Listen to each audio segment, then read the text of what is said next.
Class 8 কোষে দেখি 11 অধ্যায় 11 10 নম্বর অঙ্কটি 10 নম্বর অঙ্কটি কী বলেছে?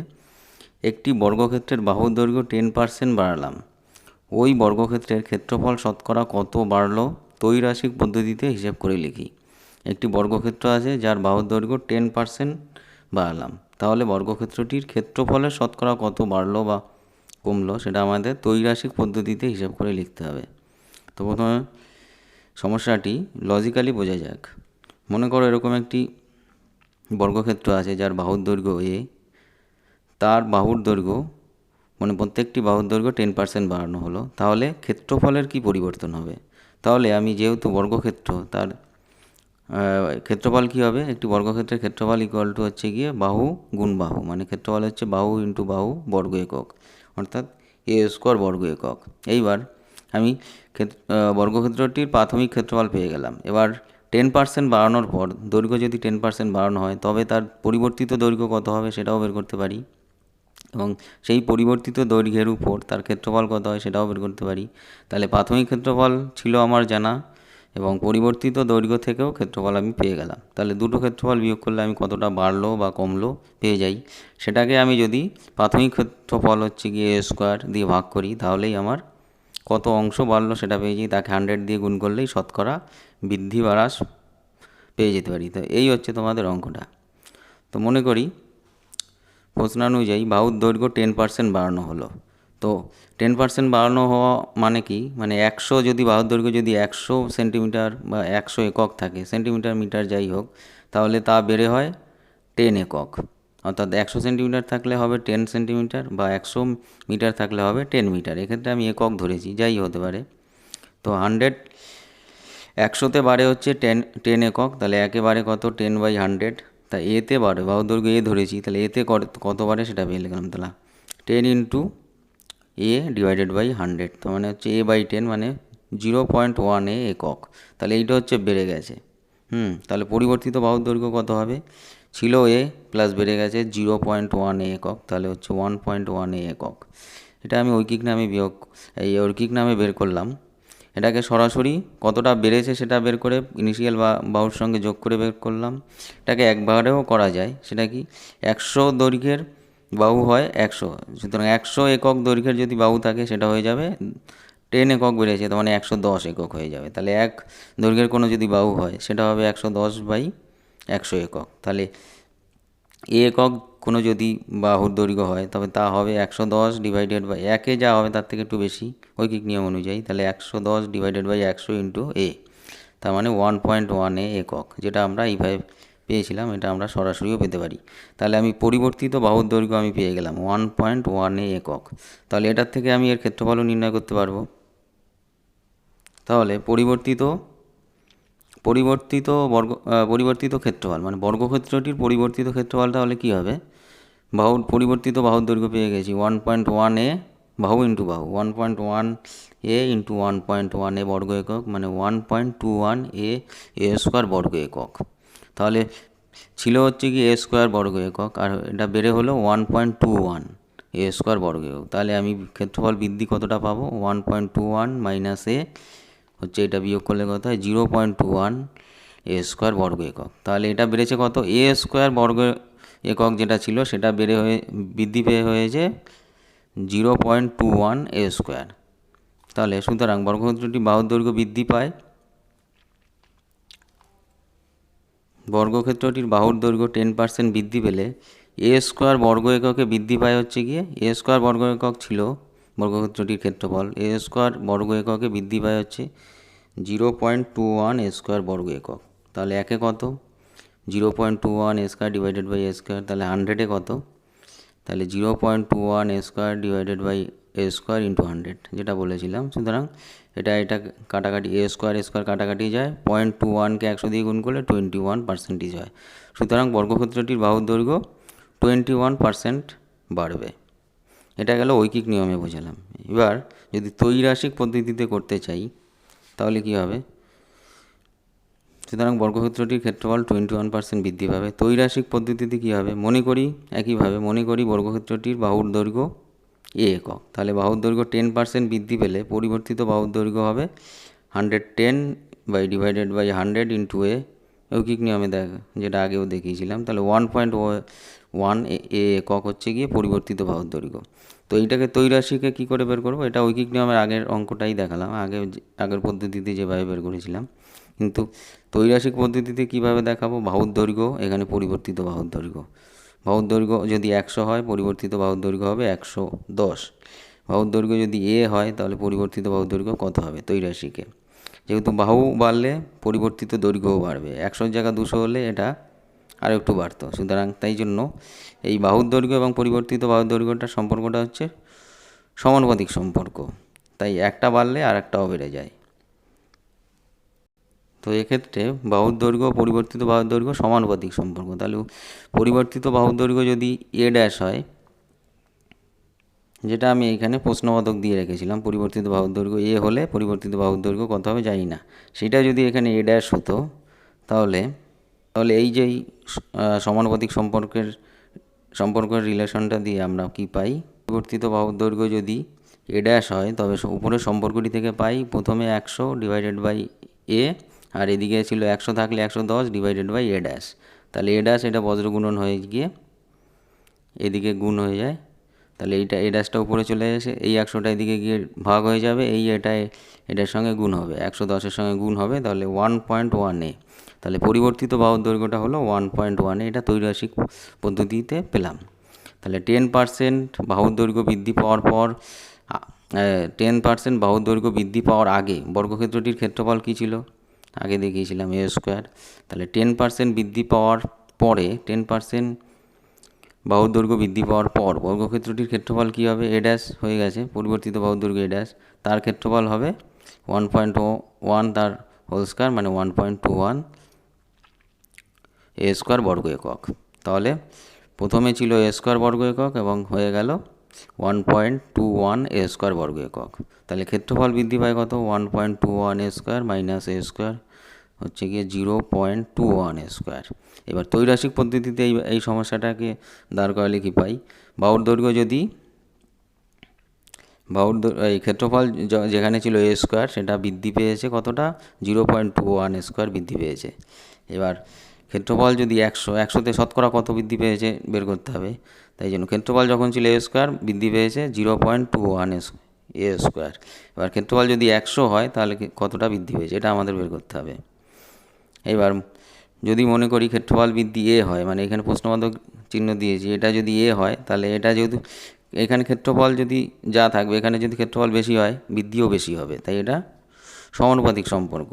তো এবার এই প্রশ্নবোধকের জায়গায় যদি ক্যাপিটাল হয়, মানে 100তে যদি এ হয় ক্ষেত্রফল বৃদ্ধি, তাহলে কি হয়? এই উপরের সম্পর্কটা থেকে কি পাই? সমানুপাতিক সম্পর্ক, যেহেতু উপরে আছে এ স্কোয়ার ডিভাইডেড বাই 100, আর এদিকে হচ্ছে 0.21 A square divided by capital A. আমি এটা ধরে নিয়েছিলাম 100তে ক্যাপিটাল এ বৃদ্ধি পাবে, তাহলে ক্যাপিটাল এ বজ্রগুণন অনুযায়ী ক্যাপিটাল এ এই দিকটা যাবে, আর এ স্কোয়ারটা এদিকে আসবে, আর এইটা 100টা এটার সঙ্গে গুণ হবে। তাহলে capital A equal to 0.21 A square, এই এ স্কোয়ারটা এই পাশে গিয়ে ভাগ হয় ইন্টু 100। এটা কেটে গেলে এ স্কোয়ার কেটে যায়, মানে 0.21কে 100 দিয়ে গুণ করলে 21%। একইভাবে 21% হয়। তাহলে পরিবর্তিত এই 100তে ক্ষেত্রফল বৃদ্ধি পাবে 21%। ত্রৈরাশিক পদ্ধতিতেও বের করা গেল। যদি অঙ্কটা এরকম থাকতো, তোমাদের ছিল বর্গক্ষেত্র, যদি বর্গক্ষেত্র না থেকে এটা যদি আয়তক্ষেত্র হতো, এরকম একটি আয়তক্ষেত্র যার বাহুর দৈর্ঘ্য এ এবং প্রস্থ হচ্ছে গিয়ে বি একক, তাহলে এই এ দৈর্ঘ্য বিশিষ্ট এবং বি প্রস্থ বিশিষ্ট একটি আয়তক্ষেত্রের এই দৈর্ঘ্য যদি 10% বৃদ্ধি করা হলো ও প্রস্থ যদি 5% হ্রাস করা হলো, তাহলে ওই আয়তক্ষেত্রটির ক্ষেত্রফলের কী পরিবর্তন হবে? শতকরা হিসাবে লিখতে হয়। ক্ষেত্রফল আমরা জানি না বৃদ্ধি বা হ্রাস পাবে, সেটা শতকরা হিসাবে নির্ণয় করতে হবে। একই অঙ্ক, মনে করি দৈর্ঘ্য হচ্ছে এ একক, প্রস্থ হচ্ছে বি একক, তাহলে ক্ষেত্রফল কত হবে? এ ইন্টু বি একক। এবার দৈর্ঘ্য 10% বৃদ্ধি মানে হচ্ছে গিয়ে 100 একক। 100 একক যদি দৈর্ঘ্য হতো, তার বৃদ্ধি পেয়ে হতো 110 একক, আগেরটার মতোই। এবার ত্রৈরাশিক পদ্ধতিতে এটা কী করে, সমস্যাটি কী হবে? 100 যখন থাকবে সেটা হবে 110 একক, মানে প্রাথমিক দৈর্ঘ্য যদি 100 হয়, বৃদ্ধিপ্রাপ্ত দৈর্ঘ্য হবে 110। এবার প্রাথমিক দৈর্ঘ্য যদি এ হয়, বৃদ্ধিপ্রাপ্ত দৈর্ঘ্য কত হবে? বৃদ্ধিপ্রাপ্ত দৈর্ঘ্য ইকুয়াল টু কী হবে? তাহলে 110 ডিভাইডেড বাই 100, এই 100টা সমানুপাতিক, যেহেতু এই 100 ডিভাইডেড বাই এ, আর এটা 110 ডিভাইডেড বাই এটা যাই না, তাহলে এইটা ইকুয়াল টু এইদিকে গিয়ে গুণ হয়ে যায়। তাহলে এইটাই এই প্রশ্নবোধক চিহ্নটা, মানে এখানে আমাদের বৃদ্ধিপ্রাপ্ত দৈর্ঘ্য ইকুয়াল টু কী হবে, 110 ইন্টু এই এটা এইদিকে গুণ হবে, 110 ইন্টু এ ডিভাইডেড বাই 100, এই 100টা এদিকে ভাগ হবে, তাহলে 1.1 এ একক। তাহলে বৃদ্ধিপ্রাপ্ত দৈর্ঘ্য হচ্ছে 1.1 এ একক, এবং প্রস্থ হচ্ছে 5% হ্রাস পায়। 5% হ্রাস পাওয়া মানে হচ্ছে ত্রৈরাশিক পদ্ধতিতে সমস্যাটি কী হবে, মানে 100 থাকলে হয়ে যাবে 95, যেহেতু হ্রাস পায়। তাহলে প্রস্থ যদি 100 হয়, হ্রাসপ্রাপ্ত প্রস্থ হয়ে যাবে 95, এবং প্রস্থ যদি বি থাকে তাহলে হ্রাসপ্রাপ্ত প্রস্থটা কত হবে জানি না। ত্রৈরাশিক পদ্ধতিতে কী হবে, তাহলে 95 ইন্টু বি, বিটা উপরে যাবে, 95 ইন্টু বি ডিভাইডেড এই 100টা নিচে আসবে, তাহলে 95 ইন্টু বি ডিভাইডেড বাই 100 এত একক, মানে 0.95 বি একক। তাহলে হ্রাসপ্রাপ্ত প্রস্থটা হচ্ছে 0.95 বি একক। তাহলে আয়তক্ষেত্রটির পরিবর্তিত ক্ষেত্রফলটা কী হবে, পরিবর্তিত দৈর্ঘ্য ইন্টু পরিবর্তিত প্রস্থ। পরিবর্তিত দৈর্ঘ্য কত, এই যে পরিবর্তিত দৈর্ঘ্য মানে বৃদ্ধিপ্রাপ্ত দৈর্ঘ্যটা বৃদ্ধি পেয়েছে, আর পরিবর্তিত প্রস্থ মানে প্রস্থটা হ্রাস পেয়েছে, তাই হ্রাসপ্রাপ্ত প্রস্থ। বৃদ্ধিপ্রাপ্ত দৈর্ঘ্য ইন্টু হ্রাসপ্রাপ্ত প্রস্থ বর্গ একক, 1.1 এ, আর এটা 0.95 বি বর্গ একক। এই দুটো গুণ করলে 1.1 ইন্টু 0.95 যদি গুণ করো, 1.1 ইন্টু 0.95, 95 দিয়ে গুণ করো 5, 5 অক্ষে 5, এদিকে 5 অক্ষে 5, তারপর 9 দিয়ে গুণ করলে 9 অক্ষে 9, 9 অক্ষে 9, যোগ করলে কত হয় 5, 9 5 14 4, আর 9 একে 10। তাহলে এবার দশমিকটা কত হবে, কত ঘর পর দশমিক আছে, এই দিক থেকে গুণ 1 2 3, 3টে ঘর পর দশমিক, তাহলে পিছন দিক থেকে 3টে ঘর পর দশমিক বসিয়ে দাও, 1 2 3, মানে 1.045। তাহলে 1.045 এ বি একক, এটা হচ্ছে গিয়ে তোমার আয়তক্ষেত্রটির পরিবর্তিত ক্ষেত্রফল। আগে ছিল পরিবর্তিত, আগে কত ক্ষেত্রফল ছিল, এই যে এ বি একক, আর এখন হয়ে গেল কত, এখন হয়ে গেল 1.045 এ বি একক। আগে ছিল শুধু এ বি, এখন 1.05, মানে এটা বেড়েছে, কতটা বেড়েছে। এবার এক্ষেত্রে আয়তক্ষেত্রটির ক্ষেত্রফল বৃদ্ধি পায় 1.045 এ বি বর্গ একক মাইনাস এ বি বর্গ একক, দুটো বিয়োগ করো, 0.045 এ বি বর্গ একক, এটা বৃদ্ধি পেয়েছে। এইবার যদি আবার ত্রৈরাশিকে সাজাও, তাহলে ত্রৈরাশিক পদ্ধতিতে সমস্যাটা কী হয়, এ বি ছিল বড় ক্ষেত্রফল, সেটা হয়ে গিয়েছে, বৃদ্ধি পেয়েছে কতটা, 0.045 এ বি। তাহলে 100 যদি হয়, 100তে কত বাড়বে জানি না, প্রশ্নবোধক চিহ্ন। তাহলে শতকরা বৃদ্ধি এক্ষেত্রে কী হবে, এই যে যেটা বের করব সেটা এইদিকে ডান দিকে রাখতে হয়, 0.045 এ বি, আর এই 100টা উপরে এসে গুণ হয় ইন্টু 100, আর এই এবিটা এদিকে গিয়ে ভাগ হয় এ বি, যেহেতু প্রাথমিক ক্ষেত্রফল এবং বৃদ্ধিপ্রাপ্ত ক্ষেত্রফল সমানুপাতিক সম্পর্ক, এইটা বাড়লে এটাও বাড়তো, এটা এবির জায়গায় যদি বেশি হতো তাহলে এটাও বেড়ে যেত, তাই জন্য এটা সমানুপাতিক সম্পর্ক। সমানুপাতিক সম্পর্ক হলে কী হয়, যেটা এইভাবেও করতে পারতো, A B by divided by 100, এইটা ডিভাইডেড বাই এটা যাই না, প্রশ্নবোধক চিহ্ন, তাহলে এইটা ইকুয়াল টু এই পাশে গিয়ে গুণ হয়ে যেত, আর এই 100টা এটার সঙ্গে গুণ হতো, এ বিটা এইদিকে ভাগ হতো। এটা আগের অঙ্কগুলো আগেরভাবে দেখিয়েছি, আগের বারে দেখিয়েছি। সুতরাং 0.045 A B into 100 divided by A B কেটে যায়, তাহলে 0.045কে 100 দিয়ে গুণ করলে 4.5%। তাহলে একটি আয়তক্ষেত্রের দৈর্ঘ্য যদি 10% বাড়ানো হয় এবং প্রস্থ যদি 5% কমানো হয়, তাহলে দৈর্ঘ্য মোটের উপর 4.5%, এই দৈর্ঘ্য বলি ক্ষেত্রফল মোটের উপর 4.5% বৃদ্ধি পায়। এবার দেখো, মনে করি একটি ত্রিভুজের, যদি ওটা আয়তক্ষেত্র বা বর্গক্ষেত্র না হয়ে যদি একটি ত্রিভুজ হতো, ত্রিভুজের ভূমির দৈর্ঘ্য 10% বাড়ানো হলো বা কমানো, এখানে কমানো লিখেছি, দৈর্ঘ্য 10% কমানো হলো, উচ্চতা 20% বাড়ানো হলো, ওই ত্রিভুজের ক্ষেত্রফলের কী পরিবর্তন হবে হিসাব করে লিখি। একইভাবে মনে করি দৈর্ঘ্য, এই ভূমি হচ্ছে এ, উচ্চতা হচ্ছে এইচ, ভূমি এ, উচ্চতা এইচ, তাহলে ক্ষেত্রফল কী হয়, হাফ ভূমি ইন্টু উচ্চতা বর্গ একক, তাহলে 1/2 এ ইন্টু এইচ বর্গ একক, এটা 2 দিয়ে ভাগ করলে 0.5 এইচ বর্গ একক হচ্ছে প্রাথমিক ক্ষেত্রফল ত্রিভুজটির। এইবার ভূমি যদি প্রশ্নানুযায়ী 10% কমানো হয়, তাহলে ভূমির দৈর্ঘ্য কী হবে, 10% কমানো হলে 100তে কমে গিয়ে হয় 90, তাই 90 ইন্টু এ ডিভাইডেড বাই 100, তাহলে যার ভূমি এ ছিল সেটা গিয়ে হয়ে যায় 90 ইন্টু এ ডিভাইডেড বাই 100, মানে 0.9 একক। এটা হচ্ছে গিয়ে ভূমি কমে গেল।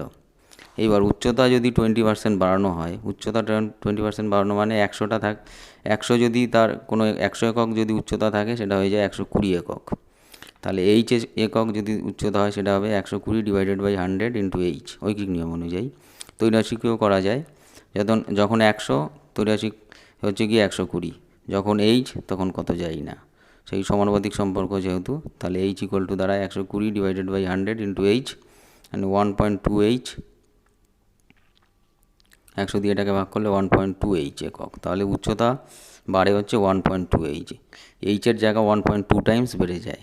তাহলে ত্রিভুজটির নতুন ক্ষেত্রফল কী হবে? 1/2 ইন্টু এটা হচ্ছে 0.9 এ ইন্টু 1.2 এইচ। এবার 1.2কে 2 দিয়ে ভাগ করলে 0.6, তাহলে 0.9 এ ইন্টু 0.6 এইচ গুণ করলে 0.6 আর 0.9 গুণ করলে কত হয়? 54। এবার ক ঘর পর দশমিক হবে? একটা এদিকে একটা ঘর, এইদিকে দশমিক পর এদিকে একটা ঘর, দুটো ঘর। তাহলে দুটো ঘরের পর দশমিক হয় পিছন দিক থেকে 1, 2 পয়েন্ট, তার মানে 0.54 AH বর্গ একক। ছিল কত? ছিল হচ্ছে গিয়ে 0.5 AH, আর হয়ে গেল হচ্ছে 0.54 AH। তাহলে বৃদ্ধি বেড়েছে, 5 ছিল 5.4 হয়েছে। তাহলে ত্রিভুজটির ক্ষেত্রফল হ্রাস পায় বা বৃদ্ধি পায়? এখানে বৃদ্ধি দেখতেই পাচ্ছি, বৃদ্ধি পেয়েছে। তাহলে 0.54 AH মাইনাস 0.5 AH বিয়োগ করলে কত হয়? 0.04 AH বর্গ একক। তাহলে 0.04 AH বৃদ্ধি পেল কিসের উপর? এই যে 0.5 AH এর উপর এটা বৃদ্ধি পেয়েছে। এটাকে যদি সাজাই আমি তাহলে কি দাঁড়ায় দেখো, প্রাথমিক ক্ষেত্রফল ছিল 0.5 AH, ক্ষেত্রফল বৃদ্ধি পেয়েছে 0.04 AH। তাহলে 100তে কত বৃদ্ধি পাবে এটা বের করবো তৈরাসিক, যেহেতু প্রাথমিক ক্ষেত্রফল এবং ক্ষেত্রফল বৃদ্ধি সমানুপাতিক, এইটা বাড়লে এটাও বাড়বে। তাহলে শতকরা বৃদ্ধি হবে এই 0.04 AH, 0.04 AH, এইচটা লাস্টে লিখলাম, ইন্টু 100, এই 100টা এই হাসে গিয়ে গুণ, আর কততে বেড়েছে? এততে। তাই 0.5 AH, 0.5 AH এইটা ছিল, এইটা বেড়েছে। তাহলে শতকরা বৃদ্ধি যত বেড়েছে তাকে যত ছিল দিয়ে ভাগ করতে হয়, আর 100 দিয়ে গুণ করলেই শতকরা পেয়ে যায়। তাহলে তৈরাসিকে একইভাবে 4 ইন্টু 100 ডিভাইডেড বাই 50, যেহেতু এটা 2 ঘর পর দশমিক ছড়াও, 0.5-এর পর 2 ঘর মানে হচ্ছে কি 50। তাহলে এটা কী হয়? 4 উপরে 4 থাকে ইন্টু 100 ডিভাইডেড বাই 50, 50 দুগুণে 100, 4 দুগুণে 8, মানে 8%। ক্ষেত্রফল শতকরা 8% বৃদ্ধি পাবে। তাহলে বোঝা গেল যে একটি ত্রিভুজের যদি ভূমি 10% কমানো হয় এবং উচ্চতা যদি 20% বাড়ানো হয়, তাহলে মোটের উপর শতকরা 8% বৃদ্ধি পায় ক্ষেত্রফল। এখানে একটা জিনিস লক্ষ্য করো, এই ধরনের অঙ্কগুলো, এই যেমন বর্গক্ষেত্রের কোনো বাহুর দৈর্ঘ্য 10% বৃদ্ধি বা 15% বৃদ্ধি হলে ক্ষেত্রফলের উপর তার এফেক্ট কীরকম কী পড়ে, এই ধরনের অঙ্কগুলো কম্পিটিটিভ এক্সামে বা চাকরি পরীক্ষায় আসে। সেক্ষেত্রে আমাদের এত কিছু করব না। চাকরি পরীক্ষার্থীদের জন্য কি হবে, প্রথমে একটা বাহুর দৈর্ঘ্য ধরে নিয়ে তার ক্ষেত্রফলটা বের করব, তারপর কত পার্সেন্ট বৃদ্ধি পেল সেটা বের করব, সেই পরিবর্তিত বাহুর দৈর্ঘ্যটা বের করব, সেই বাহুর দৈর্ঘ্য দিয়ে ক্ষেত্রফল বের করব। ক্ষেত্রফল তাহলে প্রাথমিক ক্ষেত্রফল এবং পুরনো ক্ষেত্রফল দুটোর মধ্যে ডিফারেন্স করব। এবার দেখো এই ক্ষেত্রে প্রাথমিক ক্ষেত্রফলটা হচ্ছে 0.5 AH, আর এখানে পরিবর্তিত ক্ষেত্রফল হচ্ছে 0.54 AH, তার মানে বেড়েছে। এবার এটা যদি এর দুটোই 1-এর কম, আর বর্গক্ষেত্রেটার ক্ষেত্রে যেমন ছিল a স্কোয়ার, আর বেড়ে হয়েছিল 1.0, এরকম একটা হয়েছিল। তো যেহেতু এইটা দেখো, তাহলে 1-এর থেকে যদি কম হয় তার মানে ক্ষেত্রফলটা কমে যায়, আর 1-এর থেকে যদি বেশি হয় তাহলে ক্ষেত্রফলটা বেড়ে যায়। এখানে দেখো যেহেতু দুটোই 1-এর থেকে কম ছিল, কিন্তু যেটা পরিবর্তিত হয়েছে সেটা হচ্ছে গিয়ে 1-এর থেকে কম কিন্তু প্রাথমিকের থেকে বেশি, তাহলে দুটো বিয়োগ করব, ডিভাইডেড তাকে ইনিশিয়ালটা দিয়ে ভাগ করব, 100 দিয়ে গুণ করব, এটাই হচ্ছে গিয়ে পরিবর্তিত ক্ষেত্রফল, একবারে বেরিয়ে যাবে। প্রথমে তাহলে ক্ষেত্রফল বের করে নেব, তারপর পরিবর্তিত বাহুর দৈর্ঘ্য বের করে নেব, সেটা দিয়ে ক্ষেত্রফল বের করব, সেই দুটো ক্ষেত্রফল বিয়োগ করব, তারপর ইনিশিয়াল ক্ষেত্রফল দিয়ে ভাগ করে দেব, যা হবে তাকে 100 দিয়ে গুণ করলে সেটাই হচ্ছে গিয়ে ক্ষেত্রফলের বৃদ্ধি বা হ্রাস পেয়ে যাব, সরাসরি পেয়ে যাব, এত কিছু করার দরকার নেই।